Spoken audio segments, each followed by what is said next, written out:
March is Colorectal Cancer Awareness Month, and we have put together a series of videos on topics related to colorectal cancer. I'm Dr. Radha Tamarisa, gastroenterologist in Houston, Texas. Currently, 69.7% of adults between the ages of 50 to 75 are being screened for colorectal cancer. Although this number has improved in the recent years, there is still a need for education and increased screening rates in order to impact colorectal cancer-related deaths. It is estimated that in 2022, 151,000 people will be diagnosed with colorectal cancer and 52,000 people will die from colorectal cancer. While the rates of colorectal cancer have been declining among adults age 50 and older, the incidence of colon cancer is increasing among adults under the age of 50. Young onset colorectal cancer is on the rise. 1 in 5 colorectal cancer patients are between the ages of 20 and 54. Based on this data, the new screening guidelines that took effect in 2021 recommend screening starting at the age of 45. African Americans in particular have the highest incidence and mortality rates related to colorectal cancer. From 2009 to 2013, colorectal cancer incidence rates were 20% higher for African Americans, and colorectal cancer-related deaths are 40% higher for African Americans. Talk to your doctor about colorectal cancer screening and protect yourself and your loved ones by getting screened for colorectal cancer. A virtual colonoscopy or CT colonography is a method for screening for colon cancer and colon polyps.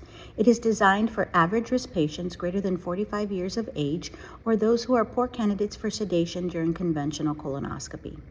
Essentially, a CT colonography is a CAT scan which utilizes special software to reconstruct the colon into 3D images, allowing a radiologist to evaluate all angles and folds of the colon, specifically looking for colon polyps, colon cancer, or any other abnormalities that may be identified. Advantages with this method include that it is fast, safe, painless, minimally invasive, and does not require any sedation. It is also equivalent to conventional colonoscopy in detecting colon polyps and cancer greater than 1 centimeter in size. I encourage you to speak with your gastroenterologist to discuss which screening method is right for you. As gastroenterologists, our ultimate goal is to screen the population by any method, as this is a preventable and treatable disease if caught early.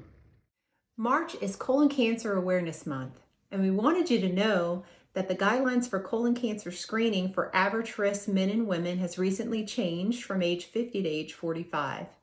That means if you were born in the year 1977 or earlier, you're due for a colonoscopy this year. What are some other clues that you may be due for a colonoscopy? Well, if your idea of being social for the first half of your life meant mailing a letter, calling someone from your home phone, or meeting out in public face-to-face without looking down at your cell phone, you're probably due for a colonoscopy this year.